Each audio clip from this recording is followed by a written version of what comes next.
السلام علیکم ورحمۃ اللہ وبرکاتہ۔ بسم اللہ الرحمن الرحیم، الحمد للہ رب العالمین، والصلاة والسلام علی رسولہ الکریم محمد وعلی آلہ واصحابہ اجمعین، اما بعد۔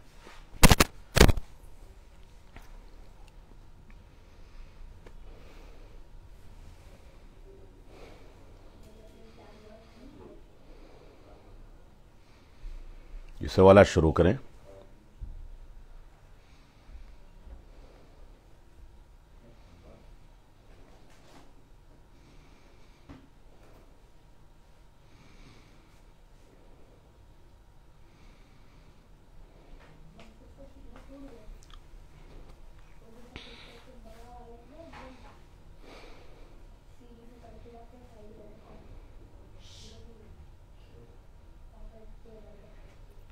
پہلا سوال ہے، اہم صلاح کوئی ہیں، سلام کر رہے ہیں،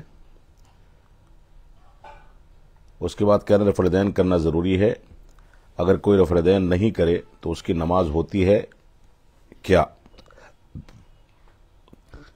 آگے کہہ رہے ہیں مفتی طارق مسعود کہتے ہیں کہ رفع الیدین کرنے کی صحیح حدیث ہے، ترمذی میں ہے، عبداللہ بن مسعود رفع الیدین نہیں کرتے تھے، اور اہل کوفہ میں جو عبداللہ بن مسعود کے شاگرد تھے وہ بھی رفع الیدین نہیں کرتے تھے۔ نبی کریم صلی اللہ علیہ وسلم نہ رفع الیدین کیا ہے اور آخری وقت میں رفع الیدین نہیں کیا ہے۔ رفع الیدین کرنے کی بھی حدیث موجود ہے اور نہ کرنے کی بھی موجود ہے۔ شیخ مکی حجازی صاحب کہتے ہیں کہ عبداللہ بن مسعود کا صحابہ میں بہت بڑا مقام ہے اور یہ رفع الیدین نہیں کرتے تھے۔ صحیح حدیث میں رفع الیدین کا ترک ہے۔ شیخ صالح فوزان کہتے ہیں کہ آپ کے ملک میں مسلک رائج ہے، اس کے مطابق آپ نماز پڑھیں، تو ہندوستان میں حنفی زیادہ ہیں جو رفع الیدین نہیں کرتے ہیں۔ دیکھیے، آپ کا سوال بہت تفصیلی ہے اور میں اس کا خلاصہ بیان کر دوں۔ ہم رفع الیدین اس وجہ سے کرتے ہیں کہ اللہ کے نبی صلی اللہ علیہ وسلم نے پوری زندگی، یہاں تک کہ آخری عمر میں بھی، مرض الموت کی نمازوں میں بھی رفع الیدین کیا ہے۔ عبداللہ بن مسعود رضی اللہ تعالیٰ عنہ کی جو حدیث ہے جس میں ترک رفع الیدین کا ذکر ملتا ہے، وہ عبداللہ بن مسعود رضی اللہ تعالیٰ عنہ کی حدیث ہے جس میں وہ یہ کہتے ہیں کہ اللہ کے رسول صلی اللہ علیہ وسلم نے رفع الیدین نہیں کیا، یا وہ عملی تطبیق پیش کرتے ہیں اور اس کو بغیر رفع الیدین کی نماز پڑھ کر کے دکھاتے ہیں۔ احناف کے یہاں عبداللہ بن مسعود رضی اللہ تعالیٰ عنہ کی یہ روایت قابل حجت ہے، دلیل ہے، جبکہ حقیقت یہ ہے کہ عبداللہ بن مسعود رضی اللہ تعالیٰ عنہ کا مقام یقیناً بہت اونچا ہے، لیکن یہ روایت صحابہ کرام کے عمل کے خلاف ہے۔ یعنی اکثر صحابہ کرام، جن کی تعداد کم از کم 200 کے قریب پہنچتی ہے، ان سے رسول اکرم صلی اللہ علیہ وسلم کی وفات کے بعد بھی رفع الیدین کرنا ثابت ہے۔ وفات کے بعد بھی رفع الیدین کرنا ثابت ہے، یہ اس بات کی دلیل ہے کہ رفع الیدین منسوخ نہیں ہوا تھا اور اللہ کے نبی صلی اللہ علیہ وسلم نے ہمیشہ کیا ہے۔ عبداللہ بن مسعود رضی اللہ تعالیٰ عنہ کی جو حدیث ہے جس میں رفع الیدین نہ کرنے کا ذکر ہے، وہ حدیث یا تو سندن اس کے اندر کمزوری ہے، یا کم از کم وہ حدیث شاذ ہے۔ شاذ حدیث کہا جاتا ہے ایسی حدیث کو جو صحابہ کی بڑی تعداد یا زیادہ تر مضبوط روایتوں یا ایسی روایتوں کے خلاف ہو جن روایتوں میں اکثر وہ عمل ثابت ہو۔ تو رفع الیدین کرنے کا عمل اللہ کے نبی صلی اللہ علیہ وسلم سے ثابت ہے، صحیحین کی روایتوں میں، دوسری روایتوں میں اس چیز کا تذکرہ موجود ہے۔ صحابہ کرام نے آپ کی زندگی کے بعد اس عمل کو برت کر کے دکھایا ہے، بہت سارے صحابہ کرام نے عملی تطبیق پیش کی ہے، تو رفع الیدین کیا ہے۔ اب یہاں پر آپ نے طارق مسعود کا نام لیا، اور اسی طریقے سے مکہ مکرمہ میں جو ایک صاحب درس دیتے ہیں جن کا نام آپ نے ذکر کیا ہے، مکی حجازی صاحب کا، ان لوگوں کا ذکر کیا، یہ سب کے سب فقہ حنفی کے پروردہ ہیں، فقہ حنفی کے مطابق عمل کرتے ہیں، لہذا اس طرح کی باتیں قابل قبول نہیں ہوں گی، کیونکہ اکثر صحابہ کرام سے رفع الیدین کرنا ثابت ہے۔ یہ دلائل کو پیش کرنے یا بالمشافہہ سوال و جواب کے پروگرام میں دلائل کی تفاصیل پیش کرنے کا موقع نہیں ہوتا ہے۔ کسی موقع سے ضرورت محسوس کی گئی تو اس پر ان دلائل کی شرعی حیثیت اور استدلادی حیثیت کو سامنے رکھتے ہوئے گفتگو کی جا سکتی ہے۔ خلاصہ یہ ہے کہ عبداللہ بن مسعود رضی اللہ تعالیٰ عنہ کی روایت کم از کم شاذ ہے یا دوسری احادیث کے مقابلے میں کمزور ہے، یا کم از کم ایک صحابی رسول کا عمل اگر زیادہ صحابہ کرام کے بالمقابل اس کے مخالف آ جائے تو اس عمل کو شاذ کہا جاتا ہے، اور ایک صحابی رسول کا عمل ہمارے لیے حجت نہیں ہوتا اگر اس کے خلاف دوسرے اکثر صحابہ کرام کا عمل ثابت ہو۔ تو رفع الیدین کرنے میں اکثر صحابہ کرام کا عمل ثابت ہے کہ اللہ کے رسول صلی اللہ علیہ وسلم رفع الیدین کرتے تھے تکبیر تحریمہ کے وقت، رکوع میں جاتے وقت، رکوع سے اٹھتے وقت، اور تیسری رکعت میں یعنی پہلے تشہد کے بعد تیسری رکعت کے لیے کھڑے ہوتے وقت۔ ان مقامات پر کثرت کے ساتھ رفع الیدین کرنے کا ثبوت احادیث میں موجود ہے، اور صحابہ کرام کا یہی عمل رہا ہے۔ ایک صحابی رسول سے جو روایت ملتی ہے جو کہ عبداللہ بن مسعود رضی اللہ تعالیٰ عنہ ہیں، ان سے جو روایت ملتی ہے یہ روایت ان روایات کے بالمقابل شاذ ہے، لہذا قابل عمل نہیں ہوگی۔ اکثر صحابہ کرام کا عمل یہی تھا، اور صحابہ کرام کا عمل اپنی جگہ پر اس سلسلے میں دونوں طرح کی روایتیں جیسا کہ یہاں اشارہ آیا۔ اصل بنیاد یہ ہے کہ اللہ کے نبی صلی اللہ علیہ وسلم نے رفع الیدین کیا ہے اور کرنے کا طریقہ بتایا ہے۔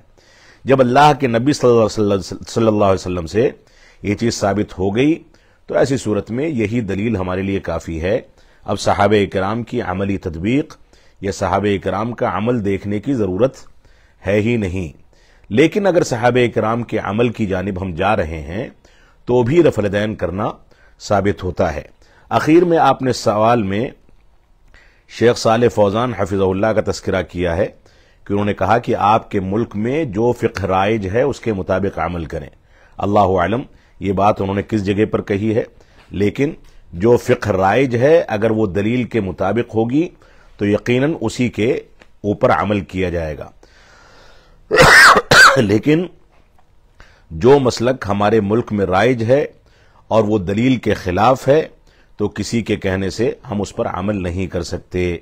شیخ صالح فوزان کی یہ بات کس تناظر میں ہے، پہلے اس کی تفصیل دیکھنی ہوگی، اس کے بعد ہی ان کے اس فرمان یا اس قول پر عمل کیا جا سکتا ہے۔ تو ہمارے ملک میں ہندوستان میں اکثریت احناف کی ہے، مسلک احناف کا ہے، عمل کرنے والے زیادہ لوگ مسلک حنفی پر ہیں، تو ہم یہ دیکھیں گے کہ ہمارے یہاں مسلک رائج جو ہے حنفی کا ہے، لیکن رفع الیدین کرنے کے معاملے میں وہ لوگ خلاف سنت عمل کرتے ہیں۔ لہذا جب سنت ہمیں مل جائے گی، دلیل ہم کو مل جائے گی، اللہ کے رسول صلی اللہ علیہ وسلم اور اکثر صحابہ کرام کا عمل ہم کو مل جائے گا، تو ایسی صورت میں ہم اپنے ملک میں رائج مسلک یا ملک میں رائج کسی انداز کی فقہی رائے یا کسی امام کی تقلید کے پیچھے نہیں جاتے، کیونکہ ہماری بنیاد قرآن و سنت کے اور صحابہ کرام کے عمل کے دلائل ہیں، اور وہی دلائل ہمارے لیے کافی ہیں، وہی ہمارے لیے راہ نجات ہیں۔ لہذا اس سلسلے میں اس طرح کی باتیں کرنا غلط ہے۔ شیخ صالح فوزان نے یہ بات کہاں پر کہی ہے، اس کی تفصیل، اس کا خلفیہ اور وہ کس بنیاد پر کہی گئی ہے، جب تک وہ دیکھا نہیں جائے گا، جب تک اس کے بارے میں کوئی واضح فیصلہ نہیں کیا جا سکتا۔ اگلا سوال ہے مسلم بھائی کوئی ہیں، کہہ رہے ہیں کہ تبلیغی جماعت والے اپنی کتاب فضائل اعمال سے بیان کرتے ہیں کہ اگر کسی کا نماز قضا ہو جائے اور اسے بعد میں بھی پڑھ لے پھر بھی ایک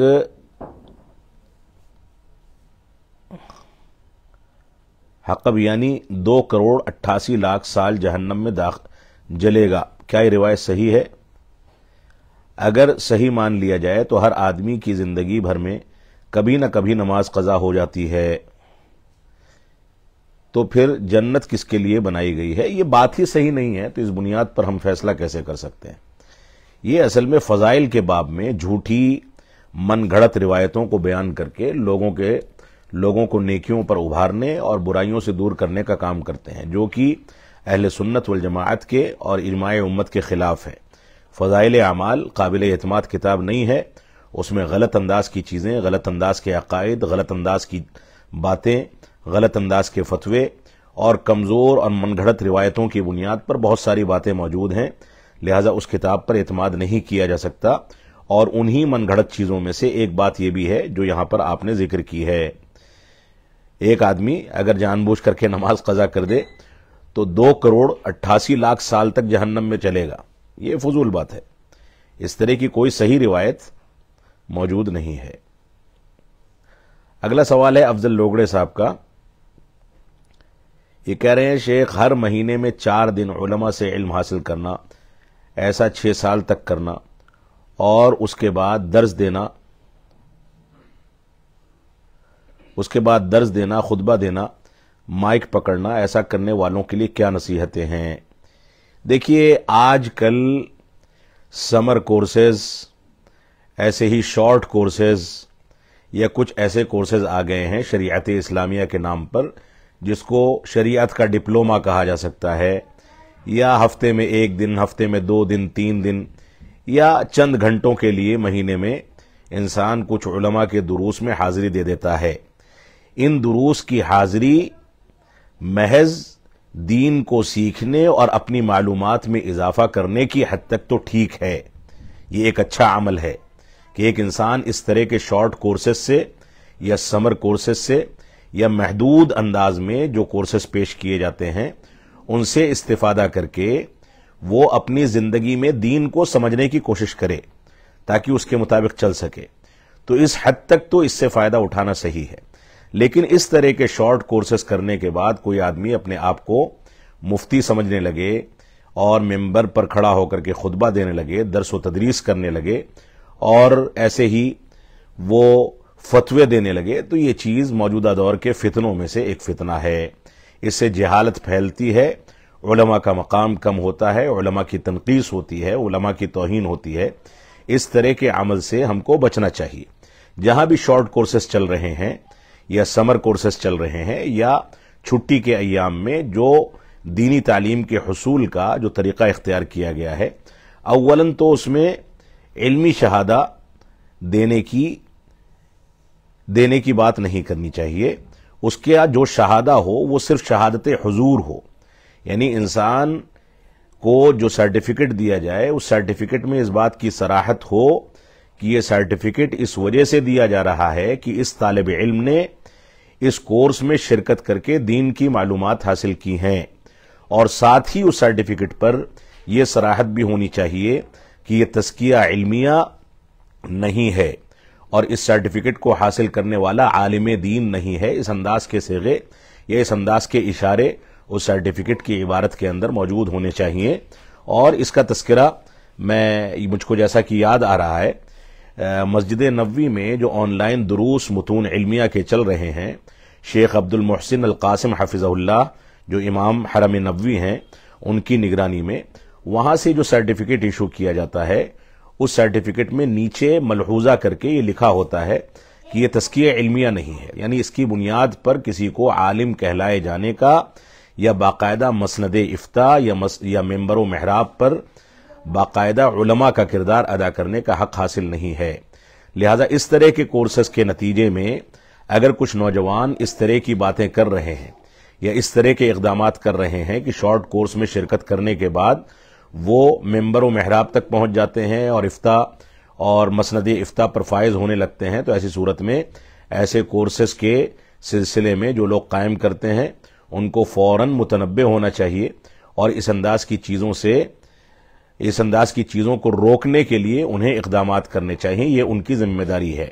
موجودہ دور میں جہاں مدارس اسلامیہ میں مستقل طور سے 8 سال 9 سال تک طالب علم تعلیم حاصل کر کے عالم اور فاضل کی ڈگری حاصل کرتا ہے، ان میں سے بھی بہت سے ایسے طلبہ جو نصاب تعلیم کا یا جامعہ میں رہ کر کے تعلیم حاصل کرنے کا حق نہیں ادا کرتے، ان میں سے بھی فارغ ہونے والے بہت سے طلبہ ایسے ہیں جو مسند افتاء پر نہیں پہنچ سکتے.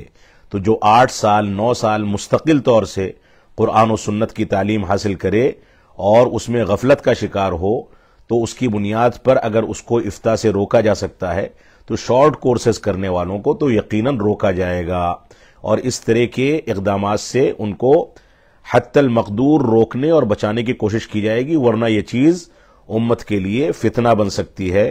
اللہ رب العالمین ہم کو اس نزاکت کو سمجھنے کی توفیق عطا فرمائے.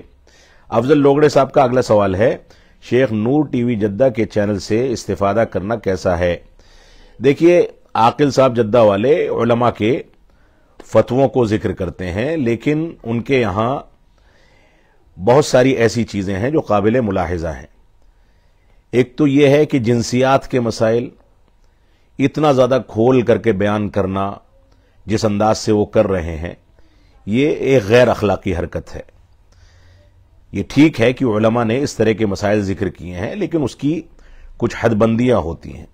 دوسری بات یہ ہے کسی مسئلے میں کسی عالم کا کوئی قول یا کوئی فتویٰ ذکر کرنا، یہ فتویٰ اکثر ایسا ہوتا ہے اس چینل سے کہ اس فتوے کو کسی ایک عالم یا چند لوگوں کی گفتگو سے یا چند لوگوں کے فتووں سے ماخوذ کر کے ذکر کر دیا جاتا ہے، جبکہ اہل علم کا طریقہ یہ ہے کہ کسی مسئلے میں اگر وہ مسئلہ اختلافی ہے، مسئلہ بالکل دو ٹوک ہے جس میں کسی تفصیل کی ضرورت نہیں ہے، تب تو ٹھیک ہے. ورنہ اصل یہ ہے کہ مسئلہ اگر اختلافی ہے جس میں اجتہاد کی گنجائش ہے، اختلاف کی گنجائش ہے، تو ایسے مسائل میں تمام فتاووں اور تمام دلائل کو جمع کر کے اس کا خلاصہ ہی پیش کیا جانا چاہیے، اور یہ کام علماء کا ہے.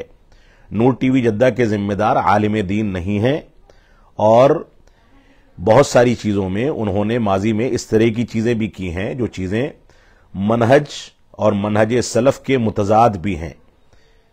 کچھ لوگوں کا تعارف، کچھ لوگوں کا دفاع، اس طرح کی چیزیں آتی رہی ہیں. ہم ان سے یہی گزارش کریں گے کہ ان معاملات میں وہ اپنی اصلاح کریں. ہر آدمی سے غلطی ہو سکتی ہے، ان سے بھی ہو سکتی ہے، ہم سے بھی ہو سکتی ہے، لیکن دین کی نشر و اشاعت کا پلیٹ فارم اور یہ چینل جو رب کائنات کی نعمتیں ہیں، آپ کی مسئولیت ہے.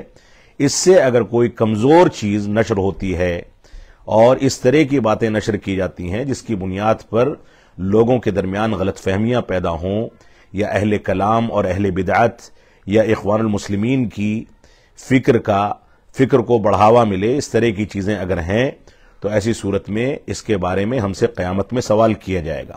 لہٰذا میں اپنے اس فیس بک لائیو کے پروگرام سے اس بات کی اپیل کروں گا، گزارش کروں گا کہ اس چیز پر نظر ثانی کر کے جو چیزیں پیش کی جا رہی ہیں ان کو مضبوطی کے ساتھ علمی بنیادوں پر پیش کی جائیں، اور ایسے ہی محض ان چینلوں پر علماء ہی کو آ کر کے اپنی گفتگو کرنی چاہیے، غیر علماء کو، کیونکہ ان کی نظر مسائل پر بہت محدود انداز میں ہوتی ہے، بہت ہلکے انداز میں ہوتی ہے، تو غلطیوں کے امکانات زیادہ ہوتے ہیں. تو غیر علماء کو اس طرح کے چینلز پر آ کر کے سوال و جواب اور اس طرح کی چیزوں سے پرہیز کرنا چاہیے، اور ایسا نہیں کیا گیا تو اس کی وجہ سے بہت سارے مسائل پیدا ہو سکتے ہیں. اللہ رب العالمین ہم کو قرآن و سنت کے حقیقی مفہوم کو سمجھنے اور کسی بات کا جواب دینے میں منہج سلف کی پیروی کرنے کی توفیق عطا فرمائے.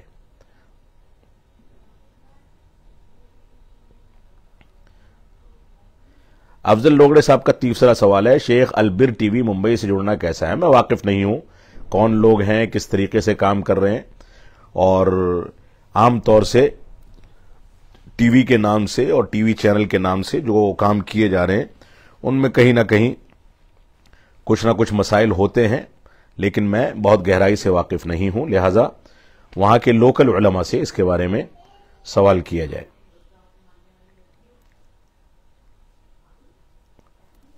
مسلم بھائی کوئی ہیں یہ سوال کر رہے ہیں، تبلیغی جماعت والے کہہ رہے تھے کہ نماز میں رونے سے نماز ٹوٹ جاتی ہے، کیا یہ صحیح ہے؟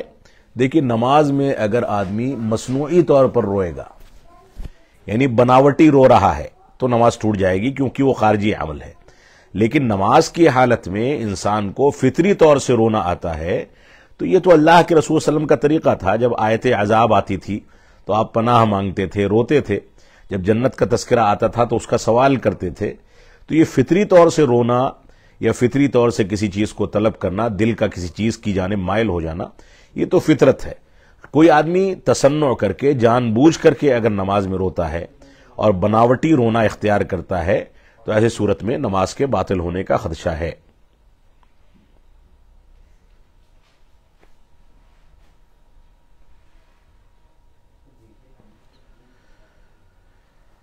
افضل لوگڑے صاحب کا اگلا سوال ہے, شیخ جب ہم لوگ ڈاکٹر ذاکر نائک کی بنیادی غلطیوں کو لوگوں سے بتاتے ہیں تو لوگ فوراً بولتے ہیں کہ انہوں نے اتنے لوگوں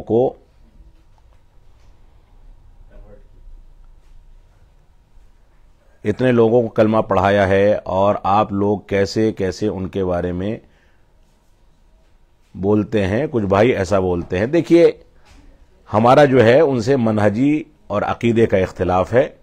وہ اخوان المسلمین کی ترجمانی کرنے والے ایک واعظ ہیں, عالم دین نہیں ہیں, شریعت کی باریکیوں سے واقف نہیں ہیں, منہج سلف سے واقف نہیں ہیں, اور بہت سارے دینی اصولوں سے واقف نہیں ہیں, جس کی بنیاد پر وہ بہت بنیادی غلطیاں اپنی تقریروں میں کرتے ہیں. ایسی غلطیاں بھی کرتے ہیں جو عقائد سے ٹکراتی ہیں.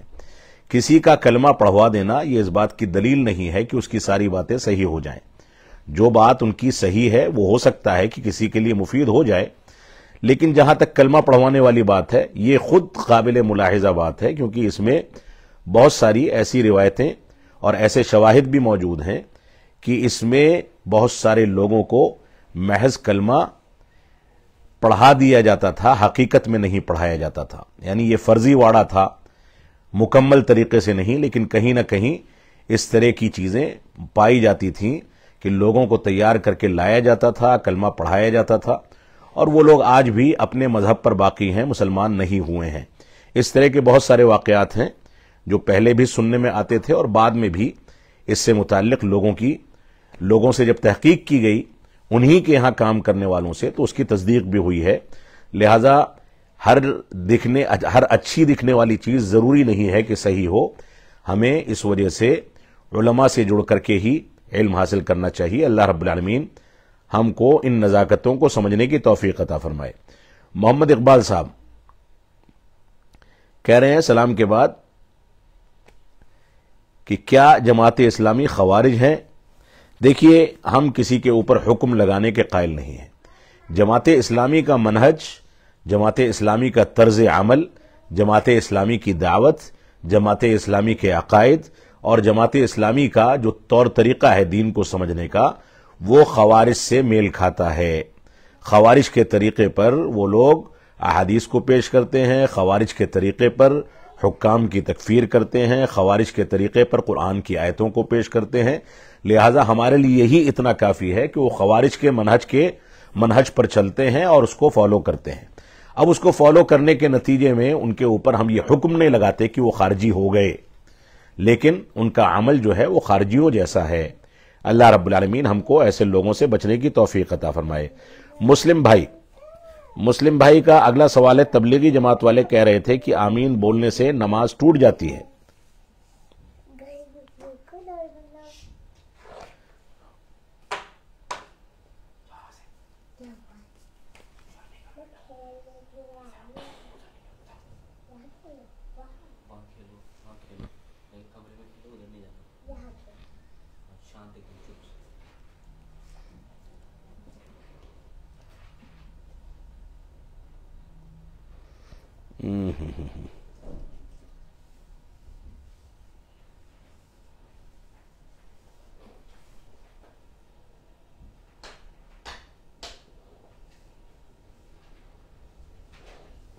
ذرا سا روکے, کمنٹس بھاگ گئے لگتا ہے, میں دیکھ رہا ہوں.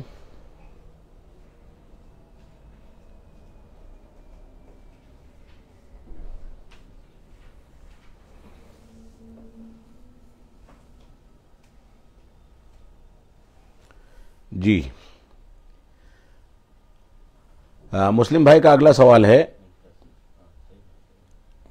تبلیغی جماعت والے کہہ رہے تھے کہ آمین بولنے سے نماز ٹوٹ جاتی ہے.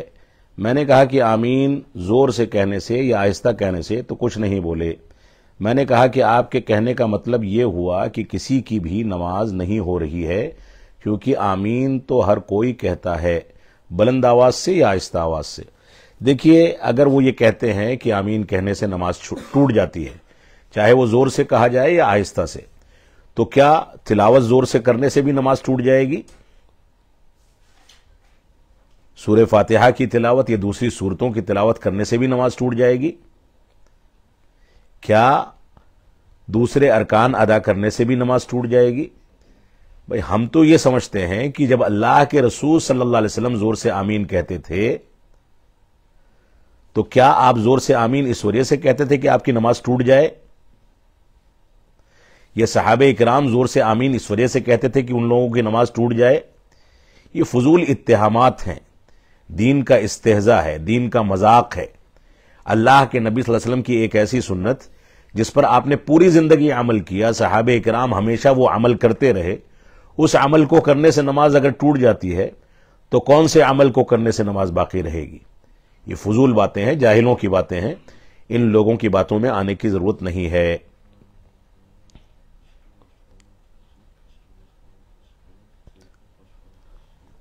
اگلا سوال ہے مظہر بارک صاحب کا. کہہ رہے میرا دل ہمیشہ سوسائڈ کرنے کو کرتا ہے، جبکہ میں 5 ٹائم نماز پڑھتا ہوں. ایسا لگتا ہے کہ لائف میں کچھ نہیں ہوگا، سوسائڈ کر لینا چاہیے، ہم کیا کریں؟ اللہ رب العالمین نے آپ کو آپ کے ماں باپ کے لیے ایک نعمت بنایا ہے. آپ جس گھر میں پیدا ہوئے ہیں ان ماں باپ کو، ان گھر والوں کو آپ سے کچھ توقعات ہوں گی، اور زندگی اور موت یہ اللہ کی امانت ہے. آپ بذات خود موت سے پہلے اپنی موت لانا چاہتے ہیں سوسائڈ کر کے، تو گویا آپ اللہ رب العالمین کے نظام اور ضابطے کا مذاق اڑا رہے ہیں یا اس کے ساتھ کھلواڑ کر رہے ہیں. اسلام نے سوسائڈ کرنے کو حرام کیا ہے، اور اللہ کے رسول صلی اللہ علیہ وسلم فرماتے ہیں کہ جو شخص دنیا میں خودکشی اور سوسائڈ کرے گا، آخرت میں اسی کیفیت میں اٹھایا جائے گا جس کیفیت میں اس نے سوسائڈ اور خودکشی کی ہے. لہذا آپ کو سب سے پہلے کسی قاعدے کے انسان سے رابطہ بنا کر کے اپنے مسائل کو حل کرنا چاہیے. اور اس طرح کے خیالات سوسائڈ کرنے کے جو آپ کے ذہن میں بار بار آتے ہیں، یہ شیطان کی طرف سے آتے ہیں. اس طرح کی چیزوں سے آپ کو فوراً توبہ کرنی چاہیے. یہ شیطان کی جانب سے ہے، اور اس کے نتیجے میں آپ کی زندگی اور آپ کا عقیدہ، آپ کا ایمان سب تباہ ہو جائے گا. لہذا آپ کی ذمہ داری ہے کہ آپ اس طرح کے خیالات کو اپنے ذہن سے نکالیں اور اللہ رب العالمین کی بنائی ہوئی تقدیر پر اعتماد کریں.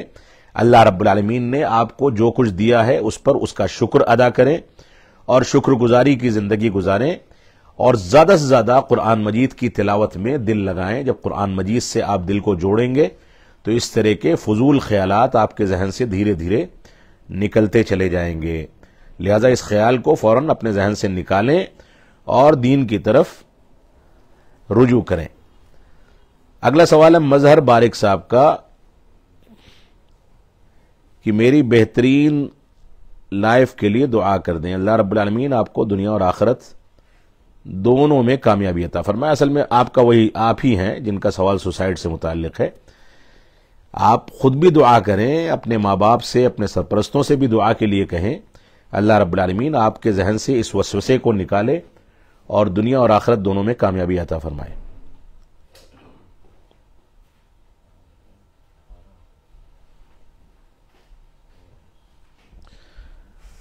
افضل لوگڑے صاحب کا اگلا سوال ہے، شیخ جو علماء دعوی سینٹر اور برادرز کی نگرانی میں کام کرتے ہیں ان سے استفادہ کرنا کیسا ہے؟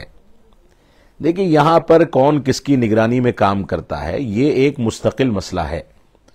کیا علماء کو ان واعظین اور غیر علماء برادرز کی نگرانی میں کام کرنا چاہیے کہ نہیں کرنا چاہیے، یہ ایک مستقل سوال ہے جس پر تفصیل سے گفتگو کی جانی چاہیے.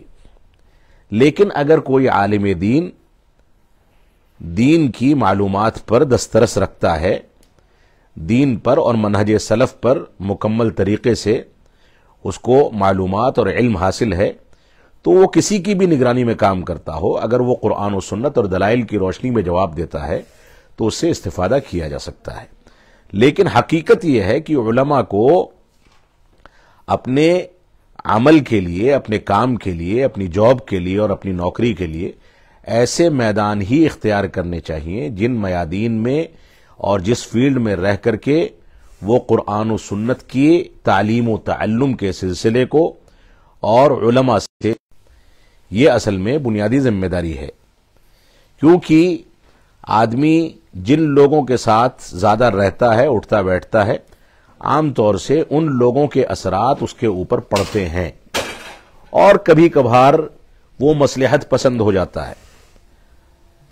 غیر علماء برادرز کی نگرانی میں کام کرنے والے علماء کے ہاں اس طرح کی خرابیاں کبھی کبھار آ جاتی ہیں۔ یہ ضابطۂ کلیہ نہیں ہے، لیکن اس طرح کی پریشانیاں دیکھنے میں آئی ہیں۔ لہٰذا ہم یہی کہیں گے کہ بہت سارے ایسے علماء ہیں جن کا مقام بہت عظیم ہے، جن کا علم بہت گہرا ہے، جو شریعت اسلامیہ اور منہج سلف کے سلسلے میں بہت اچھی معلومات رکھتے ہیں، ان کی صلاحیتیں بہت اچھی ہیں، لیکن غلط میدان اور غلط فیلڈ کے انتخاب کے نتیجے میں ان کی صلاحیتیں دھیرے دھیرے ضائع ہو جاتی ہیں۔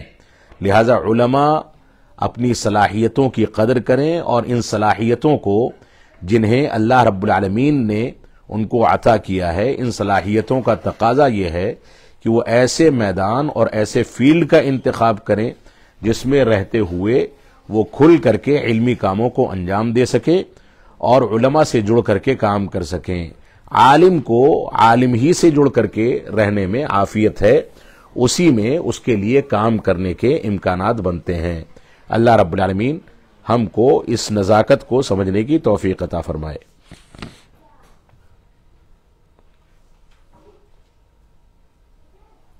ایم اے صلاح صاحب کوئی ہیں، کہہ رہے کہ میرا ایک دوست ہے، حافظ قرآن ہے، اس نے مجھ سے پوچھا ہے کہ اللہ کدھر ہے؟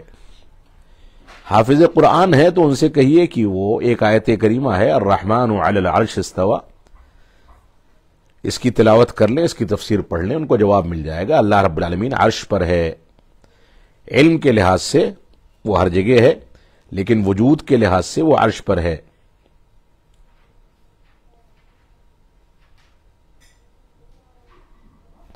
اچھا، اسی میں سوال آگے بھی ہے، کہہ رہے میں نے کہا ساتوں آسمان کے اوپر عرش ہے اور عرش پر اللہ رب العالمین ہے۔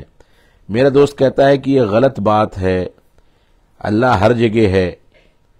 اس نے سورہ بقرہ کی آیت، اور جب میرے بندے آپ سے میرے بارے میں سوال کریں تو میں قریب ہی ہوں، میں دعا کرنے والے کی دعا کا جواب دیتا ہوں جب وہ مجھے پکارتا ہے، پس انہیں چاہیے کہ وہ میری اطاعت کے ساتھ جواب دیں اور مجھ پر ایمان لائیں تاکہ وہ ہدایت پائیں۔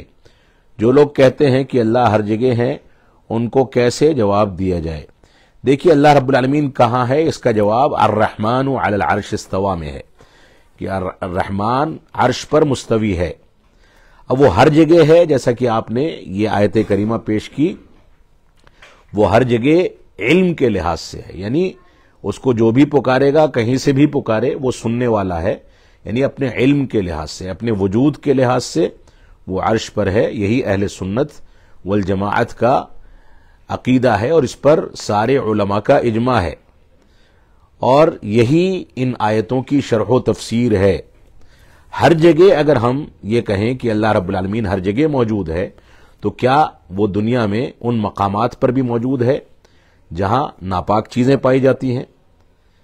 بہت سارے صوفیہ کا یہ عقیدہ ہے کہ اللہ رب العالمین ہر جگہ موجود ہے اپنے وجود کے لحاظ سے، اور اسی عقیدے کی مزید بگاڑ وحدت الوجود کی شکل میں صوفیہ مانتے ہیں۔ وہ یہاں تک کہتے ہیں کہ اللہ رب العالمین جانوروں کے اندر بھی موجود ہے۔ کیا ہم یہ مان سکتے ہیں کہ اللہ رب العالمین ایسے جانوروں میں بھی موجود ہے جو جانور ناپاک ہیں؟ یا کسی بھی چیز کے اندر اللہ رب العالمین اگر موجود ہے یا ہر جگہ موجود ہے، یہ عقیدہ رکھا جائے گا تو اس کی وجہ سے بہت ساری خرابیاں آئیں گی۔ تو صحابہ کرام کا جو عقیدہ تھا وہ یہ تھا کہ اللہ رب العالمین عرش پر مستوی ہے، لیکن علم کے لحاظ سے ہر جگہ موجود ہے. تو علم کے لحاظ سے یقیناً وہ ہر جگہ موجود ہے، اور جو دلیل آپ نے پیش کی ہے ہر جگہ موجود ہونے کی، یہ دلیل اس کے علم کے لحاظ سے، اس کے وجود کے لحاظ سے نہیں ہے. اگلا سوال ہے مجیب انصاری صاحب، سلام کر رہے ہیں. کہہ رہے ہیں جس کا عقیدہ صحیح نہ ہو اس کے پیچھے نماز پڑھ سکتے ہیں کہ نہیں پڑھ سکتے؟ اس سلسلے میں پہلے کئی مرتبہ جواب آ چکا ہے، سوال آ چکا ہے اس طرح کا. جس کا عقیدہ درست نہیں ہے، وہ عقیدہ اگر اس حد تک درست نہیں ہے کہ وہ اس کو کفریہ اعمال تک پہنچاتا ہے، یعنی وہ غلط عقائد میں بدعات مکفرہ تک پہنچ جاتا ہے، ایسی بدعات یا ایسی چیزوں کے بارے میں اس کا اعتقاد ہے جو اعتقاد اس کو کفر تک پہنچاتا ہے، تب تو اس کے پیچھے نماز نہیں پڑھی جائے گی. لیکن اگر اس کا عقیدے کے اندر خرابی ہے، اس کا عقیدہ صحیح نہیں ہے، لیکن اس عقیدے کی خرابی کے نتیجے میں وہ کفر تک نہیں پہنچتا بلکہ فسق تک پہنچتا ہے، بدعات مفسقہ کرتا ہے، تو ایسی صورت میں اس کے پیچھے نماز نہ پڑھنے کا حکم نہیں لگے گا، اگرچہ نہ پڑھنا بہتر ہے. پڑھی جائے گی صاحب عقیدہ صحیح عقیدے والے کے پیچھے. لیکن اگر بدعات مفسقہ کرتا ہے، انسان کی کوئی مجبوری ہے، کبھی پڑھنی پڑ گئی، کہیں جماعت میں نہیں پہنچ پا رہا، ایسا ہی امام ہے، تو اس کے پیچھے نماز پڑھنا درست ہوگا. یہی اہل سنت والجماعت کا عقیدہ ہے. مظہر بارک صاحب کا اگلا سوال ہے سوسائڈ کرنے والا جنت میں نہیں جائے گا. ہم ہمیشہ کے لیے ایسا نہیں کہہ سکتے، لیکن یقیناً وہ پہلی فرصت میں جنت میں نہیں جائے گا. اگر سوسائڈ کرنے والے نے سوسائڈ کو حلال اور جائز سمجھ کے کیا ہے تو وہ کبھی بھی جنت میں نہیں جائے گا، کیونکہ اس نے ایک کفری عقیدہ اختیار کیا. لیکن سوسائڈ کرنے والے نے غلطی سے سوسائڈ کر لی تو بھی وہ جنت میں نہیں جائے گا. وہ اپنی سزا جہنم میں کاٹنے کے بعد اللہ رب العالمین کی مشیت کے حوالے ہوگا. اللہ رب العالمین چاہے تو جنت میں ڈالے اور چاہے تو جہنم میں چھوڑ دے. منور علی صاحب، منور علی صاحب جو کہ رانچی سے ہیں، جھارکھنڈ سے، ان کا سوال ہے اطاعت اور اتباع میں کیا فرق ہے؟ قرآن و حدیث کی روشنی میں وضاحت فرمائیں. اتباع اور اطاعت دونوں تقریباً ایک ہی چیز ہے، کوئی بہت زیادہ فرق نہیں ہے. لغوی لحاظ سے، الفاظ کے لحاظ سے، گرامر کے لحاظ سے کچھ فرق ہوتا ہے، لیکن اصل میں خلاصہ یہ ہے کہ اتباع اور اطاعت دونوں ایک ہی چیز ہے. اتباع کہتے ہیں دراصل کسی چیز کی پیروی کر کے چلنا، کسی چیز کے پیچھے چلنا. اطاعت کہتے ہیں فرما برداری کرنا، یعنی کسی نے ہم کو کوئی حکم دے دیا، ہم اس حکم کو تسلیم کر لیں تو یہ اطاعت ہے. کوئی کسی انداز کا کام کرتا ہے، ہم بالکل ویسا ہی کام کر کے اس کے پیچھے پیچھے اس کے نقش قدم پر چلیں، اس کو اتباع کہا جاتا ہے. تو دونوں ایک ہی مفہوم ہے، دونوں میں کوئی فرق نہیں ہے.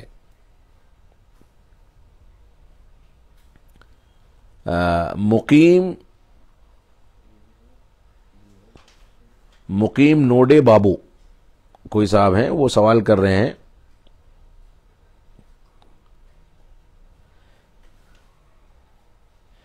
کہہ رہے ہیں کہ میرا سوال یہ ہے کہ مجھے پیشاب کرنے کے بعد مجھے چھینٹے کا اندیشہ رہتا ہے کہ چھینٹے گر نہ جائیں. بعض اوقات نماز میں بھی یہ وسوسہ ہوتا ہے چھینٹا گر گیا ہے، تو مجھے کیا کرنا چاہیے؟ سوال کا جواب دے کر مجھ کو شکریہ کا موقع عنایت فرمائیں. دیکھیے، یہ شیطان کا وسوسہ ہے. اصل یہ ہے کہ آپ کو یہ بندوبست کرنا چاہیے کہ واقعتاً حقیقت میں چھینٹا نہ پڑنے پائے. استنجا خانے میں آپ ایسے بیٹھے، ذمہ داری ہے، لیکن آپ احتیاط کر لیں. احتیاط کرنے کے بعد آپ استنجا کر لیں، اور پھر بھی وسوسہ آتا ہے تو اس وسوسے سے کوئی فرق نہیں پڑتا. ایسے وسوسے کے وقت میں آپ کو شیطان سے پناہ مانگنی چاہیے، اعوذ باللہ من الشیطان الرجیم پڑھنا چاہیے، کیونکہ شیطان آپ کی عبادت کو خراب کرنے کے لیے اس طرح کے وسوسے آپ کے دماغ میں ڈالتا رہتا ہے. اگلا سوال ہے ابنو بید اللہ العبد الرحمان.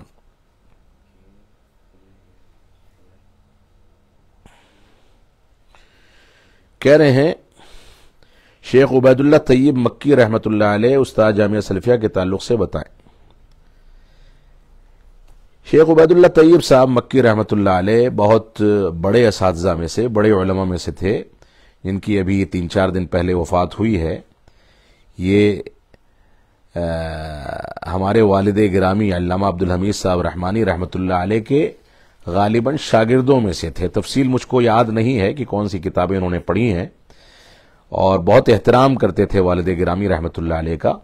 مجھ سے بھی ملاقاتیں ہوتی رہتی تھیں، اور جب بھی ملتے تھے تو بہت تفصیل کے ساتھ گفتگو کرتے تھے۔ بہت خوش مزاج انسان تھے، بہت قابل انسان تھے۔ اللہ رب العالمین ان کی مغفرت فرمائے۔ ان کے تعلق سے بہت ساری باتیں بتائی جا سکتی ہیں، لیکن یہ موقع اس کا نہیں ہے۔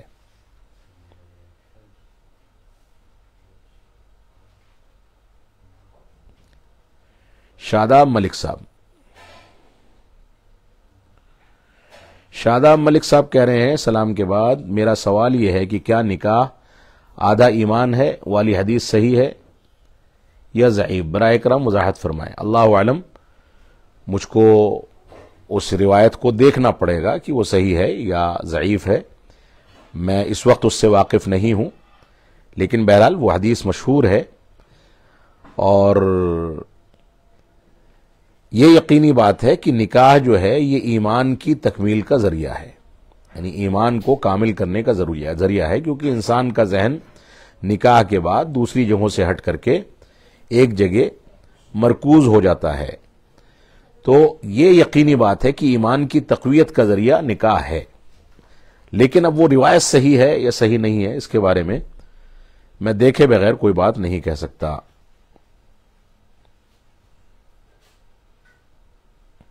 سفیان متین صاحب سلام کر کے پوچھ رہے ہیں کیسے ہیں؟ اللہ کا فضل ہے میں ٹھیک ہوں۔ محمد نوشاد انصاری صاحب،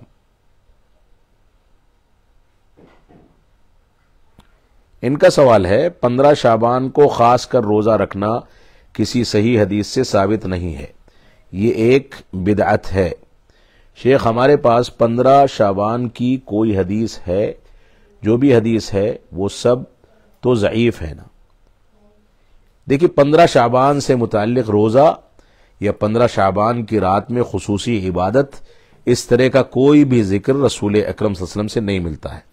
ہر مہینے میں کوئی آدمی اگر 13، 14، 15 تاریخوں میں ایام 20 کے روزے رکھتا ہے تو ایسی صورت میں وہ رکھ سکتا ہے، یا 15 تاریخ سوموار یا جمعرات کو پڑ جائے تو سوموار یا جمعرات کا نفلی روزہ رکھ سکتا ہے، لیکن خصوصیت کے ساتھ 15 شعبان کی نیت سے کوئی روزہ یا اس رات میں کوئی خاص عبادت، اس طرح کی کوئی بھی صحیح روایت ثابت نہیں ہے، یا اس رات میں یا اس دن میں کوئی عمل کرنا ثابت نہیں ہے۔ لہذا اس طرح کی بدعت سے ہم کو بچنا چاہیے۔ جب تک کوئی دلیل موجود نہیں ہوگی، جب تک کسی عمل کا ثبوت نہیں مل سکتا، وہ عمل بغیر دلیل کے جو عمل کیا جائے وہ بدعت ہے۔ چاند جمیل صاحب کوئی ہیں؟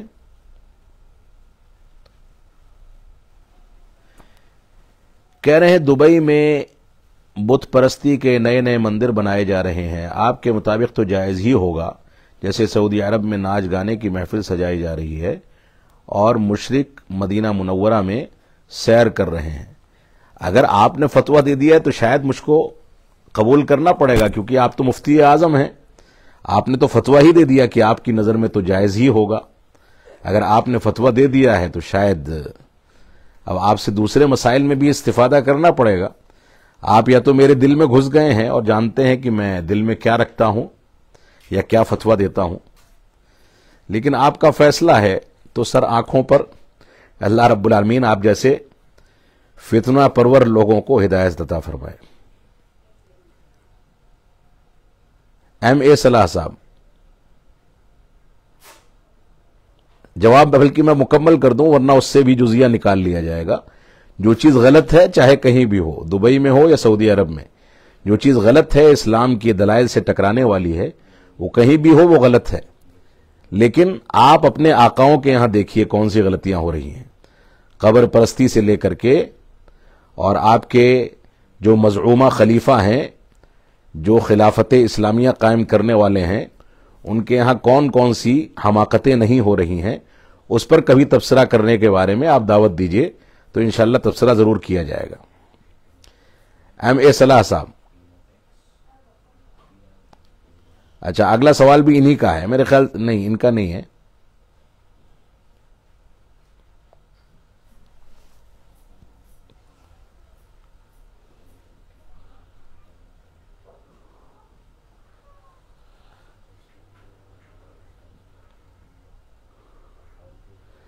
اس طرح کے سوالات کا فائدہ کیا ہے؟ آپ کا سوال ہے کہ تم اسرائیل کا دفاع کیوں کر رہے ہو، انہیں آپ کی ضرورت نہیں ہے۔ ٹھیک ہے میرے دوست، میں اسرائیل کا دفاع نہیں کر رہا ہوں، میں ایک ایسے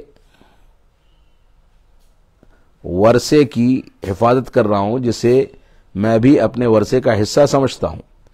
یہودی ورثہ اسلام کا ایک لازمی حصہ ہے، اور ہم جن انبیاء اور بادشاہوں پر یقین رکھتے ہیں ان میں سے زیادہ تر بنی اسرائیل تھے۔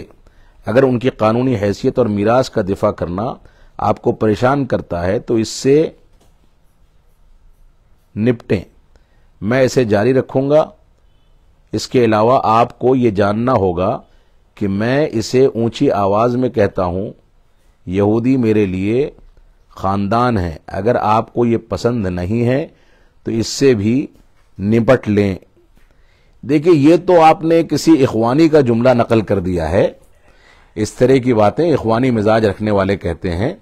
اسرائیل اور بنو اسرائیل یہ یہودی جو ہیں آج کے دور میں، جو فلسطین پر قابض ہیں، مسجد اقصی میں ظلم و جور کر رہے ہیں، یہ یقیناً انبیاء کے، ان کے پرکھوں میں انبیاء گزرے ہیں، انبیاء کی بنیادوں پر ان کو یہودی یا نصرانی کہا جاتا ہے، لیکن انہوں نے اپنے انبیاء کے ساتھ وفا نہیں کی ہے، اپنے انبیاء کو قتل کیا، ان کو برا بھلا کہا، ان کی میراث یعنی ان کے علم میں، ان کی شریعت میں تحریف کی، ان کے ساتھ دغا بازی کی۔ لہذا یہ لوگ ہمارے لیے اسوہ اور نمونہ نہیں ہیں، یہ تو اسلام کے کھلے دشمن ہیں اور ہمارے کھلے دشمن ہیں۔ ایسے لوگوں کے خلاف بد دعا کرنا، ایسے لوگوں کے ظلم کے خلاف بد دعا کرنا، یہ ہر مسلمان کی ذمہ داری ہے۔ اللہ رب العالمین ہم کو ان کے ظلم و جور سے محفوظ رکھے، اور ان کی حقیقت تیزی کے ساتھ اللہ کرے کہ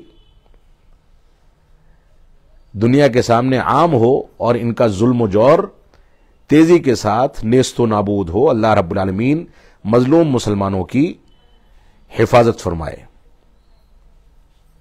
آگے اسی سوال میں کہہ رہے ہیں، لال شریف نام ہے اس شخص کا جو یہ ٹویٹ، جس نے یہ ٹویٹ کیا ہے، کیا ایسی باتیں کرنا مسلمز کے لیے جائز ہے؟ میں نے بتا دیا ہے جائز نہیں ہے، اس طرح کی باتیں کرنا حرام ہے، یہ ظلم ہے۔ جو آدمی ایسی باتیں کر رہا ہے اس کو فوراً توبہ کرنی چاہیے، ورنہ اس کا ایمان خطرے میں ہوگا۔ خورشید بن عبد المجید صاحب کوئی ہیں، یہ کہہ رہے ہیں سلام کے بعد، کہہ رہے عقیقے کے دن بچے کے سر کا بال کٹانا یا دوسرے دن بھی کاٹ سکتے ہیں کسی مجبوری کی وجہ سے؟ کوئی مسئلہ نہیں ہے، مجبوری کی وجہ سے بعد میں بھی کاٹ سکتے ہیں، کوئی حرج کی بات نہیں ہے۔ 7ویں دن عقیقہ ہونا چاہیے، بال کاٹنے میں تقدیم و تاخیر کرنے میں کوئی حرج کی بات نہیں ہے انشاءاللہ۔ اگر امکان ہے 7ویں دن تو 7ویں دن کر دیں، ورنہ بعد میں کر لیں۔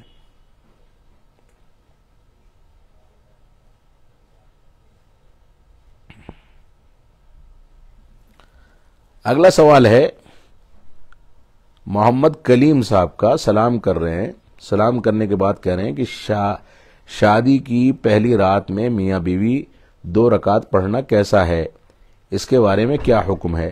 یہ اللہ کے نبی صلی اللہ علیہ وسلم کی سنت ہے کہ شادی کی پہلی رات میں جب میاں بیوی تنہائی میں جائیں تو پہلے وضو کریں، 2 رکعت اللہ رب العالمین کا شکرانہ ادا کریں، دعا کریں ایک دوسرے کے لیے، اور اس کے بعد آپس میں انسیت پیدا کریں۔ یہ اللہ کے نبی صلی اللہ علیہ وسلم کی سنت ہے جو اس رات میں ادا کی جانی چاہیے۔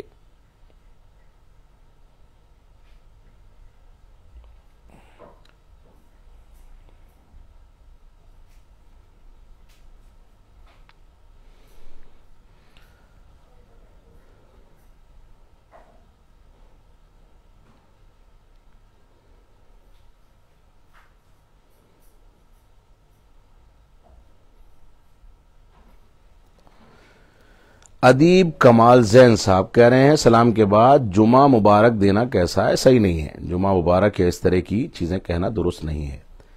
افضل لوگڑے صاحب کا اگلا سوال ہے، شیخ مسجد اور جماعت کے ذمہ دار کو برا بھلا بولنا، ان کی غلطیوں کو کھلے عام بیان کرنا کیسا ہے؟ یہ صحیح نہیں ہے۔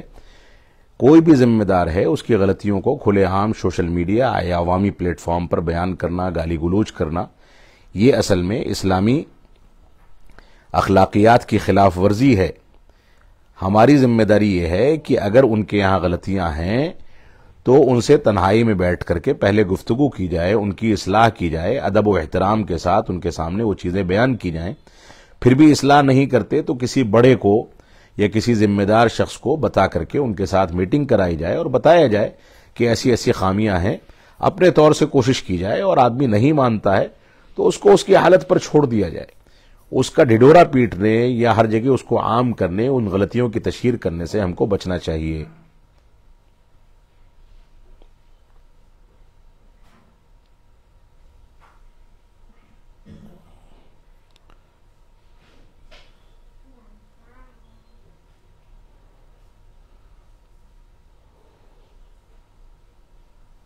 اگلا سوال منول علی صاحب کا رانچی سے، شیخ نماز کے دوران جلسے استراحت کے بعد اگلی رکعت میں جانے کے لیے اپنے دونوں ہاتھوں کی انگلیوں کو کھول کر ٹیک لگا کر کھڑے ہوں گے یا مٹھی باندھ کر؟ وضاحت فرمائیں۔ اس سلسلے میں اصل میں روایت کے ایک حدیث کے مفہوم کو لے کر کے علماء کے درمیان اختلاف ہے، اور صحیح بات یہ ہے کہ ہاتھ کھلے رکھے جائیں گے، ہاتھ کھلے رکھے جائیں گے، کیونکہ غالباً ابن عمر رضی اللہ عنہما کی روایت ہے وَكَانَ يَعْجِنُ بِهَا، یعنی وہ جیسے آٹا گوندتے ہیں اس طریقے سے اٹھا کرتے تھے۔ آٹا گوندنے کی کیفیت یہ بھی ہو سکتی ہے اور یہ بھی ہو سکتی ہے، دونوں کیفیت ہو سکتی ہے۔ تو علماء نے اسی بنیاد پر یہ کہا ہے کہ کیفیت یہ ہونی چاہیے، کیونکہ بعض روایات سے اس کیفیت کی تائید ہوتی ہے، لہذا جلسے استراحت کے بعد اگلی رکعت میں جب اٹھیں گے تو ہاتھ کو پھیلا کر کے زمین پر رکھ کر کے ٹیک کر کے تو اس کے بعد اٹھا جائے گا۔ یہی راجح قول ہے، اللہ اعلم بالصواب۔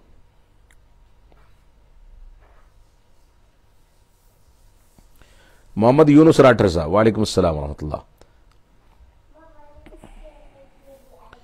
مجیب انصاری صاحب کہہ رہے ہیں ویڈیو کے بیک گراؤنڈ میں ٹیونز لگانا کیسا ہے؟ جائز نہیں ہے۔ بیک گراؤنڈ میں ٹیونز یا کچھ آوازیں لگا دیتے ہیں چلتی رہتی ہیں، یہ درست نہیں ہے۔ جو باتیں بولی جا رہی ہیں ان باتوں میں قرآن و سنت کے دلائل ہوتے ہیں، قرآن و سنت کے دلائل پر کوئی دوسری آواز چلے، وہ کیسی بھی آواز ہو، یہ قرآن و سنت کے دلائل کو خلط ملط کرنے یا اس کو ہلکا کرنے کے مرادف ہے، لہذا بیک گراؤنڈ میں کوئی ٹونز نہیں ہونے چاہیے۔ یہ عام طور سے غلط منہج کے لوگوں کا طریقہ ہے ویڈیوز کو زیادہ مؤثر بنانے کے لیے، جبکہ ہم یہ سمجھتے ہیں کہ ویڈیوز کو مؤثر بنانا یہ رب کائنات کا کام ہے، ہمارا کام ہے قرآن و سنت کے دلائل کو تہذیب اور مہذب انداز میں، سنجیدہ انداز میں، علمی وقار کے ساتھ بیان کر دینا۔ اب سننے والے کی ذمہ داری ہے کہ سادگی کے ساتھ اس کو سنے اور اس کے مطابق عمل کرے۔ بیک گراؤنڈ میں آواز لگانے سے اس کو مؤثر بنانے والے عام طور سے منہج سلف کی مخالفت کرنے والے ہوتے ہیں، اور یہ رواج بہت زیادہ چل گیا ہے، جبکہ ہمیں اس سے پرہیز کرنا چاہیے۔ ابو طلحہ شیخ صاحب کوئی ہیں، یہ کہہ رہے ہیں میں نے داڑھی رکھی ہے، داڑھی تھوڑا الٹی سیدھی آئی ہے، کیا داڑھی کو سیٹ کر سکتے ہیں؟ دیکھیے داڑھی کے بارے میں اللہ کے رسول صلی اللہ علیہ وسلم کا فرمان ہے کہ وَعْفُ اللُّحَى قَصُّ الشَّوَارِبْ وَعْفُ اللُّحَى، مونچھوں کو تراشو، پست کرو، اور داڑھی کو معاف کر دو، یعنی بالکل مکمل طریقے سے چھوڑ دو۔ جو لوگ داڑھی کبھی کاٹتے رہے ہیں یا چھیلتے رہے ہیں، شیونگ کرتے رہے ہیں، وہ جب داڑھی چھوڑتے ہیں تو بے تکے انداز سے داڑھی نکلتی ہے، لہذا بہتر تو ہم یہی کہیں گے جب آپ ایک بار توبہ کر چکے ہیں تو اب دوبارہ اس کو ٹچ نہ کریں، وہ جیسے آتی ہے آنے دیجئے، کیونکہ ایک گناہ صرف داڑھی کو ٹھیک کرنے کے لیے ساری زندگی جس گناہ سے آپ نے باقی رہتے ہوئے اس کے بعد توبہ کی ہے، داڑھی رکھی ہے، تو اب دوبارہ اس گناہ کو کیوں آپ دہرائیں گے؟ ابو طلحہ شیخ صاحب کہہ رہے ہیں سلام کے بعد، اچھا آپ کے سوال کا جواب دیا جا چکا.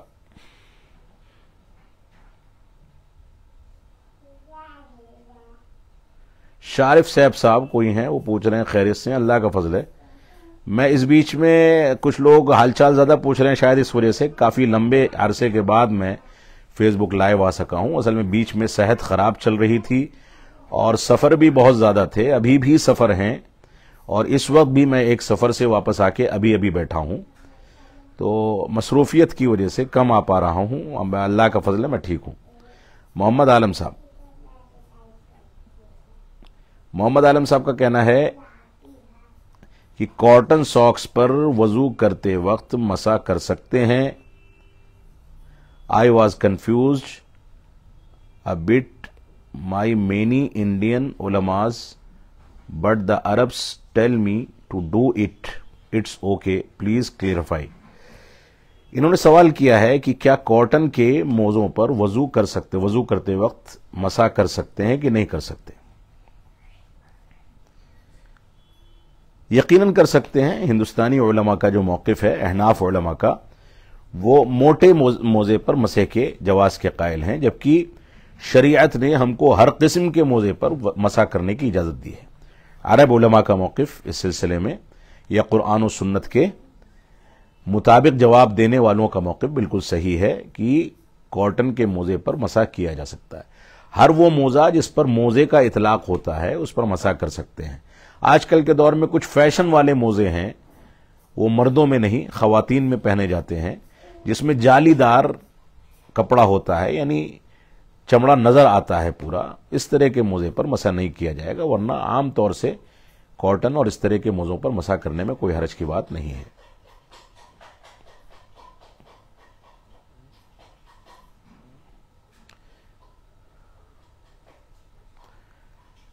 ابن عبید اللہ عبد الرحمن، ان کا سوال ہے جامعہ سنابل میں داخلے کیا شروط ہیں؟ داخلے کا رجسٹریشن فارم عنقریب جامعہ کی ویب سائٹ پر، جامعہ اسلامیہ سنابل کی ویب سائٹ پر آ جائے گا. اس میں شرائط اور سارے کی ساری تفاصیل موجود ہوں گی، وہاں دیکھ لیں. چند ہی روز میں شاید آ جائے گا. اگلا سوال ہے، اب میں ایک آدھ سوال صرف لوں گا. محمدی غلام صاحب کا، یہ بریلی سے ہیں، سلام کر رہے ہیں. ایک انسان ایک مسجد کا ذمہ دار ہے، اس میں نماز بھی پڑھتا کچھ آپسی اختلاف کے بنا و ذاتی اختلاف ہو کے مسئلے کا اختلاف نہیں، اس انسان کا مسجد کا چھوڑ دینا، اس میں بالکل نماز نہ پڑھنا، ایسا کرنا کیسا ہے؟ دیکھیے، ہمارا کسی سے اختلاف جب ہوتا ہے تو یہ اختلاف ہمارا اور اس کا اختلاف ہوتا ہے. ہمارا اختلاف رب کائنات کے گھر سے نہیں ہوتا کہ ہم مسجد چھوڑ دیں. لیکن اس طرح کے آدمی سے الجھنا یا اس کے اوپر لعن طعن کرنا، اس طرح کی چیزوں سے ہم کو بچنا چاہیے. اس آدمی کو بیٹھا کر کے سمجھایا جائے، اس سے بات چیت کی جائے، اس کے سامنے اس بات کی وضاحت کی جائے کہ بھائی ٹھیک ہے، کچھ معاملات کچھ لوگوں سے ہو گئے ہیں تو اس کی تلافی کر لی جائے، ان لوگوں کے ساتھ بیٹھ کر کے معافی تلافی کر لی جائے اور مسجد سے رشتے کو قائم رکھا جائے. بات چیت کر کے ان مسائل کو حل کیا جانا چاہیے. ہوتا یہ ہے کہ ایک جانب سے تھوڑا مسئلہ ہے، دوسری جانب سے پھر تھوڑا ہو گیا، تیسری جانب سے پھر تھوڑا ہو گیا، اور یہ پورا کا پورا معاملہ بگڑتا چلا جاتا ہے. اس وجہ سے غلط فہمیاں جب پیدا ہوں تو فوراً آدمی آپس میں بیٹھ کر کے معاملات کو حل کر لے، ختم کر لے، وہی بہتر طریقہ ہے. ظفر ملک صاحب سلام کر رہے ہیں، کہہ رہے ہیں شیخ صالح آل الشیخ سعودی کے سابقہ وزیر دعوی والارشاد نے عقیدے پر بہت ساری بکس لکھی ہیں، کیا ان کو ہم پڑھ سکتے ہیں؟ بڑے علماء میں سے ہیں، یقیناً ان کو پڑھ سکتے ہیں. شیخ صالح آل الشیخ جو کہ سعودی عرب کے سابق وزیر تھے، وزیر شؤون اسلامیہ، سعودی عرب کے بڑے اور قابل اعتماد علماء میں سے ہیں. یقیناً ان کے دروس اور ان کی کتابوں سے استفادہ کیا جانا چاہیے.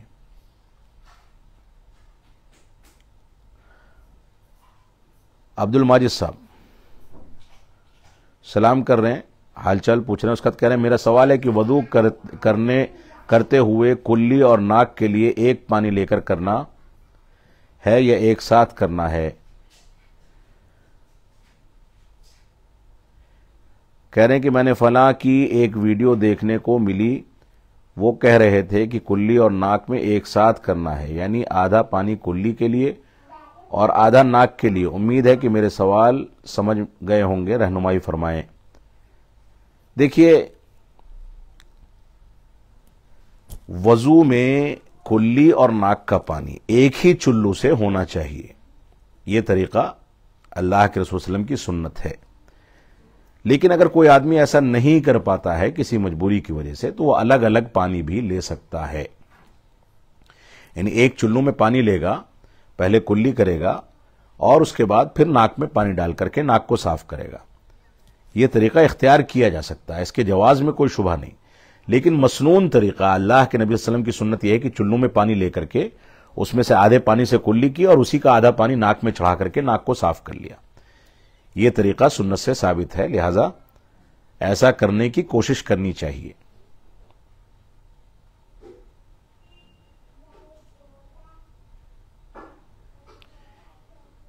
اسی کے ساتھ میں اپنی بات کو ختم کرنا چاہوں گا۔ ظفر ملک صاحب کہہ رہے ہیں کہ اہل حدیث اور حنبلی میں کیا فرق ہے؟ اہل حدیث حدیث کو فالو کرنے والا، اور حنبلی امام احمد بن حنبل کی فقہ کی پیروی کرنے والے لوگوں کو کہا جاتا ہے۔ فرق بعض مسائل میں، فقہی مسائل میں ہو سکتا ہے۔ اہل حدیث جو ہیں وہ صحابہ کرام کے عمل کی بنیاد پر حدیث کو سمجھ کر کے اس کے مطابق زندگی گزارتے ہیں، اور حنبلی جو ہیں وہ امام احمد بن حنبل کے فتوے کے مطابق زندگی گزارتے ہیں۔ جن مسائل میں، اکثر مسائل ایسے ہی ہیں جو امام احمد بن حنبل سے ثابت ہیں اور وہ حدیث کے مطابق ہیں، لہذا ان دونوں میں اہل حدیث اور حنبلی مشترک ہیں۔ لیکن کچھ مسائل ایسے ہیں جو امام احمد بن حنبل کی کتابوں میں فقہ حنبلی میں موجود ہیں اور حدیث کے مخالف ہیں۔ فروعی مسائل، اصولی مسائل میں عموماً اختلاف نہیں ہے۔ تو کچھ ایسے مسائل ہیں جس میں امام احمد بن حنبل کی فقہ کے مطابق جو بات کہی گئی ہے، حدیث کی دلیل یا قرآن یا حدیث کی دلیل یا صحابہ اکرام کا قول اس کے خلاف مل جاتا ہے، تو خود امام احمد بن حنبل کے بقول اگر صحیح حدیث مل جائے تو اس کو اختیار کر لو اور میری بات کو چھوڑ دو، تو ایسی صورت میں فقہ حنبلی کو چھوڑ کر کے حدیث کو اختیار کیا جائے گا۔ تو اہل حدیث اور حنبلی میں جو مسائل مشترکہ ہیں، دلیل کی روشنی میں ہیں، یکساں ہیں، ان میں کوئی فرق نہیں ہے، لیکن جہاں پر مسائل میں اختلاف ہے، حنابلہ کا فتویٰ کچھ اور ہے جو قرآن و حدیث کے خلاف جاتا ہے، تو وہاں پر اہل حدیث ان سے مختلف ہو جاتے ہیں۔ ظفر ملک صاحب، شیخ اہل حدیث کو ایک پانچواں مسلک کہا جاتا ہے، کیا ایسا درست ہے؟ دیکھیے ظفر ملک صاحب، اہل حدیث پانچواں مسلک نہیں ہے، اہل حدیث حقیقی مسلک ہے جو رسول اکرم صلی اللہ علیہ وسلم کے طریقے پر اور صحابہ اکرام کے فقہ اور صحابہ اکرام کے فہم پر چلنے والا مسلک ہے۔ یہ اصل میں شریعت کے نزول کے ساتھ صحابہ اکرام کی شکل میں سب سے پہلے وجود میں آیا، جن لوگوں نے اللہ کے نبی صلی اللہ علیہ وسلم سے دین کو ڈائریکٹلی سیکھا، اور اسی وجہ سے صحابہ اکرام اپنے آپ کو اہل الحدیث کہا کرتے تھے۔ تابعین صحابہ اکرام کو اہل حدیث کے لقب سے ملقب کیا کرتے تھے، اور اس کی بہت ساری دلیلیں موجود ہیں۔ تو کوئی آدمی اگر اہل حدیث کو پانچواں مسلک کہتا ہے تو پانچواں تو وہ کسی بھی صورت میں نہیں ہو سکتا۔ اگر مسلک کے طور پر اس کو شمار کرنا ہے تو یہ پہلا مسلک ہے۔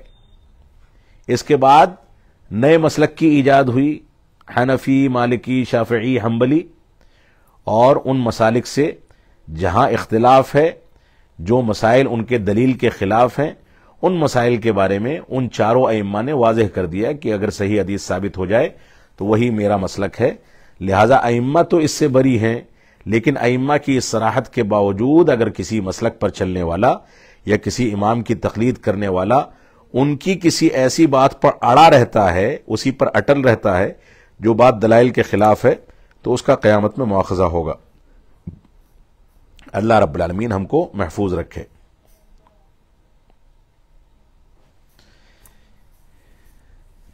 اگلا سوال ہے محمد فیصل صاحب کا، کہہ رہے ہیں ٹیشو سے استنجا کرنا کیسا ہے؟ اصل یہ ہے کہ پاکی اختیار کر لینی چاہیے، ٹیشو کے ذریعے پاکی اختیار کی جا سکتی ہے، اس میں کوئی حرج نہیں ہے، جائز ہے، لیکن بہتر وہی طریقہ ہے جو شریعت نے ہم کو بتایا۔ آج کے دور میں جو صاف و شفاف ٹائلز اور 5 اسٹار ہوٹلز میں یہ جو رواج چل پڑا ہے، وہاں مٹی کا استعمال نہیں ہوتا ہے، یا تو پانی کا استعمال ہوتا ہے یا ٹیشو کا استعمال ہوتا ہے، لیکن حقیقت یہ ہے کہ پانی کا استعمال آدمی کو کرنا چاہیے اور بوقت ضرورت وہ ٹیشو کا استعمال کر سکتا ہے، اس شرط کے ساتھ کہ اس کو احتیاط کے ساتھ استعمال کرے کہ ناپاکی باقی نہ رہ جائے۔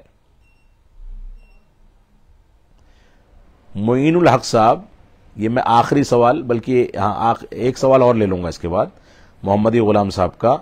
معین الحق صاحب کہہ رہے ہیں دونوں ایک ہی چیز، السلام علیکم ورحمۃ اللہ، کیا سب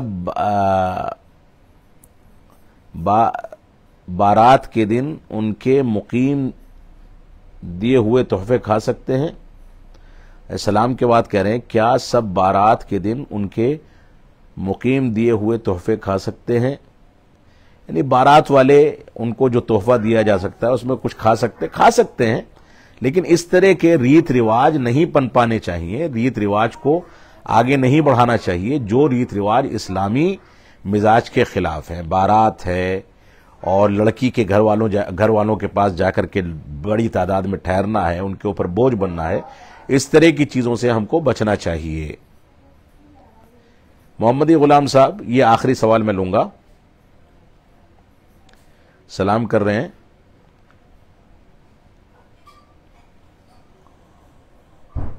ایک شخص کا یہ کہنا ہے کہ ہم تاجر ہیں، حلال کمانا،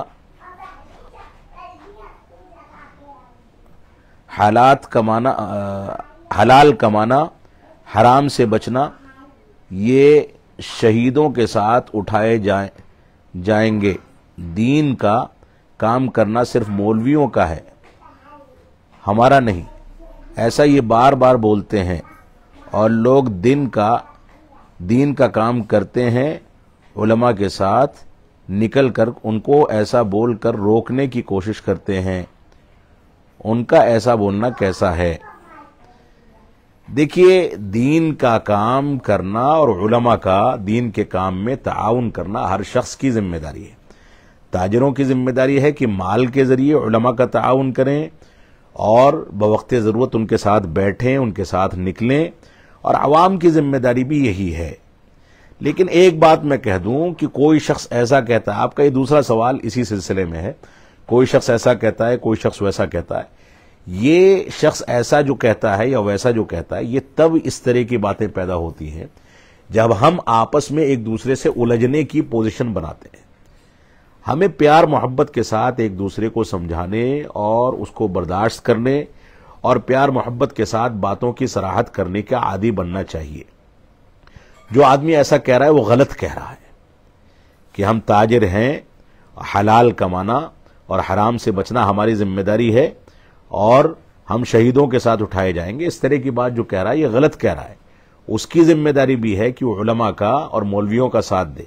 دعوت کے کام کی ذمہ داری مولویوں کی یقیناً ہے، صرف مولوی ہی وہ کام کرے گا، عالم ہی وہ کام کرے گا، لیکن عالم کے علاوہ دوسرے لوگ جو ہیں وہ اس کا تعاون جس طریقے سے کر سکتے ہیں ان کو کرنا چاہیے۔ ہر شخص کی یہ ذمہ داری ہے کہ اس پاکیزہ مشن کو آگے بڑھانے میں ایک دوسرے کا معاون بنے۔